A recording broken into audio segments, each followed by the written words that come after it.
कुर्रा में जो इस वक्त सूरत हाल है अमन मुआहदे के बाद आज होने वाला जो वाक़या है, ये क्या वजह है और इस वाक़े के मुहर्रकात क्या हैं और सूबाई हुकूमत इस मामले को किस तरह से डील करना चाहती है, इस पर बात करने के लिए पाकिस्तान तहरीक इंसाफ के रहनुमा शौकत यूसुफजई इस वक्त मेरे साथ हैं। उनसे इस हवाले से बात करते हैं। शौकत यूसुफजई साहब, बहुत शुक्रिया आपके वक्त का। एक तो शौकत यूसुफजई साहब, सबसे पहले मैं आपसे आपकी राय जानना चाहता हूँ। आपके ख्याल में ये जो आज वाक़या हुआ है, इसके पीछे वजह क्या है? देखिए, वजह तो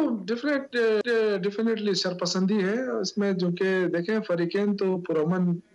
जो मायदा हुआ है उस पर खुश भी है और जाहिर है उन्होंने कड़े मायदे पे दस्तखत भी किए और वो जो चाहते हैं कि अमन आए इस मुल्क में, लेकिन जाहिर है कुछ शरपसंद थे जो मायदे को खराब भी करना चाहते थे और जब मायदे को खराब करने में नाकाम हुए तो फिर ये तरीका उन्होंने इख्तियार किया। लेकिन देखिए, अभी तक गवर्नमेंट जो है वो बड़ी सब्र करती रही है। वो इसलिए सब्र करती रही कि दोनों तरफ जो फरीक थे वो हमारे अपने लोग थे, पाकिस्तानी थे, और हम नहीं चाहते थे कि उनके खिलाफ कोई सरकारी मशीनरी इस्तेमाल हो। इसलिए बड़े तसब्र तहम्मुल से फिर बीच में माहिदीन को मुलविस किया, उनके जरिए मायदा जो है वो हाथमी उस पर पहुंचा और आज बहुत बड़ा काफिला जो है वो रवाना हो चुका था। बैरिस्टर साहब भी उनके साथ थे। बदकिस्मती से ये हो गया, फिर वो जो कार्रवाई था उसको भी रोकना पड़ गया। लेकिन बात यह है कि वो जो टॉलरेंस था वो टॉलरेंस अब नहीं रहेगा। बिल्कुल शरपसंदों के खिलाफ कार्रवाई कर रही है गवर्नमेंट और इन्वेस्टिगेट भी कर, रिपोर्ट भी मांग ली है वज़ीर आला साहब ने,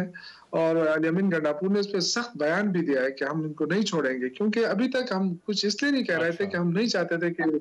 बंदूक के जोर पे जो है इन लोगों को खत्म करके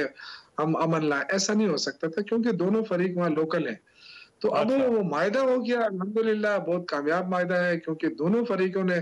जो असला था वो भी वापस करना था, जो मोर्चे थे वो भी खाली कराने थे, जो बाजार थे उनमें भी उन्होंने पूरी तरह अपना एक रोल अदा करना था। लेकिन ये अचानक जो शरपसंदों की तरफ से ये वाकया हुआ, इस पे गवर्नमेंट ने बिल्कुल फैसला किया कि कोई टॉलरेट नहीं किया जाएगा इसको, और जो भी है उनके खिलाफ सख्त एक्शन लिया जाएगा। अच्छा, लेकिन आपके ख्याल में ये मामला तूल क्यों पकड़ता जा रहा है? क्योंकि जाहिर बात है अमन मुआहदे के हवाले से भी काफ़ी बात हुई, जरगे हुए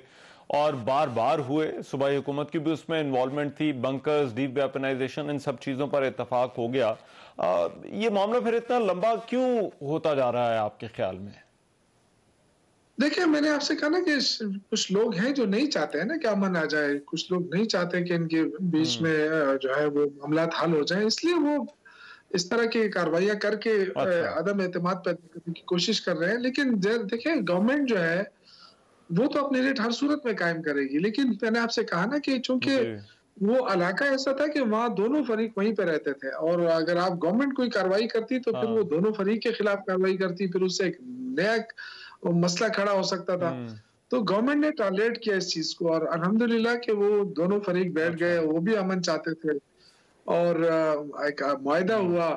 और बहुत अच्छा मुआहदा हुआ है। लेकिन शौकत भाई देखिए, इसमें एक पहली प्रायोरिटी जो है वो तो रोड का खोलना है, और गवर्नमेंट की जो रेट है वो मेरा ख्याल है उसी से नजर आएगी कि रोड सिक्योर है या नहीं हो। तो आज वाला जो वाकया है ये तो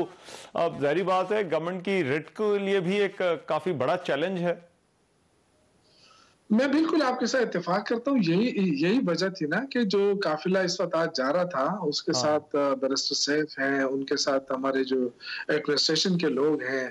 तो वो तो खुद जाना चाहते थे ना, और ये जो रिलेक्टेंट थे वो वही इसी वजह से थे ना कि ये जो इसके लिए एक फोर्स बना रही है गवर्नमेंट, पुलिस फोर्स, जो सिर्फ इस रूट को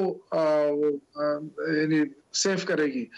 तो वो भी अभी जाहिर पाइपलाइन में है, लेकिन उससे पहले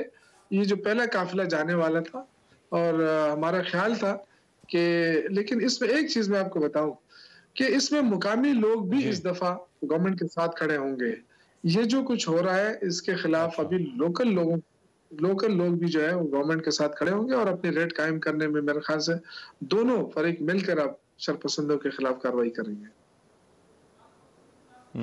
ठीक है, अब आगे आपके ख्याल में इस मामले पर अब کیا ہو سکتا ہے یا ہونا چاہیے یہ جو بنکرز اور ڈی ویپنائزیشن والا معاملہ ہے،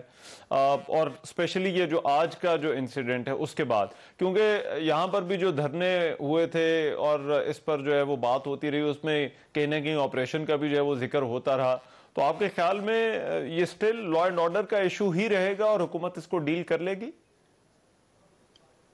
بڑی آسانی سے ڈیل کر لے گی، کوئی اتنا وہ نہیں ہے، لیکن میں نے آپ سے کہا نا کہ پہلے جو فریق تھے نا ان کے خلاف کارروائی کرنا مشکل تھا، جی، کیونکہ پھر اس سے ایک نیا پینڈورا باکس کھلتا، اور اب جو ہے نا وہ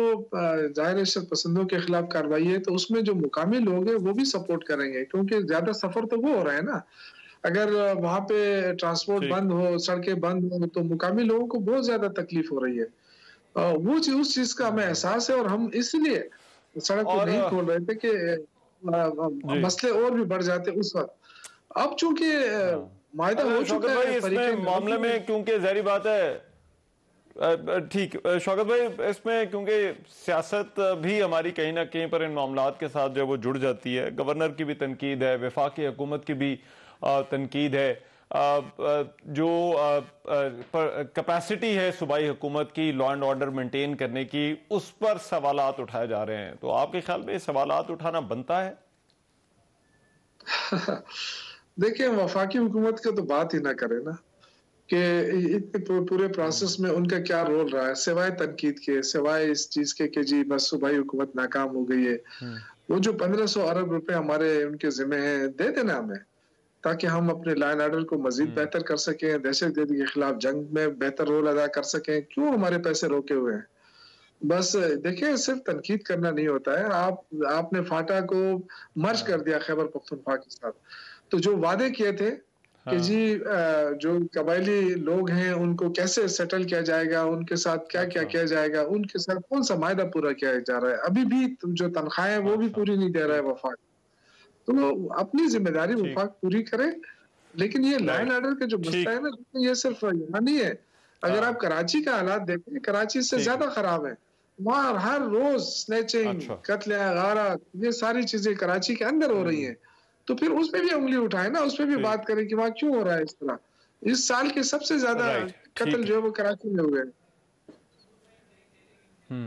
رائٹ، بہت شکریہ شوکت یوسف سے ہمارے ساتھ تھے اور بات کر رہے تھے اس کرم کے ایشو کے اوپر۔ پروگرام ایک بریک شامل کر واپس آ رہے ہیں اس بریک کے بعد۔